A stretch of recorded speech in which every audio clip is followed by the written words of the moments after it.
बहुत समय पहले अनंत आकाश में एक छोटा सा तारा था जिसका नाम स्पार्की था। हर रात स्पार्की टिमटिमाता था, लेकिन चाहे वे कितना भी तेज चमकता, उसे हमेशा लगता कि वे चांद और सूरज के सामने छोटा है। चांद पूरी रात को रोशन करता था और सूरज पूरे दिन को रोशनी और गर्मी से भर देता था। स्पार्की सोचता, मैं कभी भी उनके जितना बड़ा या महत्वपूर्ण नहीं हो पाऊंगा। मेरे चमकने का क्या मतलब अगर कोई मुझे देखता ही नहीं। एक रात जब स्पार्की उदास होकर अपनी चमक धीमी कर रहा था, तब एक बूढ़ा कॉमेट वहाँ से गुजरा। उसने स्पार्की की उदासी देखी और रुक कर पूछा, तुम अपनी रोशनी क्यों कम कर रहे हो छोटे तारे? स्पार्की ने आह भरते हुए कहा, मैं चांद, सूरज और बाकी बड़े तारों को देखता हूँ।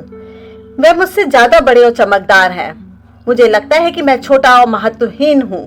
मैं कभी उनकी तरह नहीं चमक पाऊंगा। कॉमेट मुस्कुराया और बड़े प्यार से कहा, अरे स्पार्की, तुम अपनी रोशनी दूसरों से तुलना करके देख रहे हो, जबकि तुम्हें अपनी खुद की रोशनी को अपनाना चाहिए। चांद रात को रोशन करता है और सूरज दिन को, लेकिन वे तुम्हारी जगह नहीं ले सकते हैं। तुम्हारी अपनी एक खास जगह है इस आकाश में, और तुम्हारी रोशनी है, चाहे कितनी भी छोटी क्यों ना हो, इस यूनिवर्स को और भी खूबसूरत बनाती है।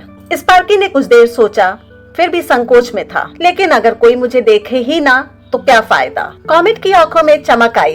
उसने कहा, हमेशा कोई ना कोई तुम्हें देखता है। हो सकता है तुम किसी खोए हुए सेलर के लिए एक मार्गदर्शक बनो, किसी उदास व्यक्ति के लिए साथी बनो, या किसी सपने देखने वाले के लिए आशा की किरण बनो। तुम्हें दूसरों से मुकाबला करने के लिए नहीं, बल्कि खुद का सबसे अच्छा रूप बनने के लिए चमकना है। उस रात के बाद से स्पार्की ने खुद की तुलना चांद और सूरज से करना बंद कर दिया। उसने अपनी चमक को अपनाया, ये जानकर कि उसकी रोशनी का एक उद्देश्य है, चाहे वह कितना भी छोटी क्यों ना हो। धीरे धीरे स्पार्की ने समझ लिया, भले वे अपने प्रकाश का प्रभाव ना देख सके, वे एक बड़े यूनिवर्स का हिस्सा है। एक ऐसा यूनिवर्स जिसमें हर तारा अपनी खास भूमिका निभाता है। तो जब भी तुम खुद को छोटा महसूस करो, इस छोटे तारे स्पार्की की कहानी याद करना। तुम्हारा उद्देश्य दूसरों से तुलना करना नहीं, बल्कि अपनी तरह से चमकना है।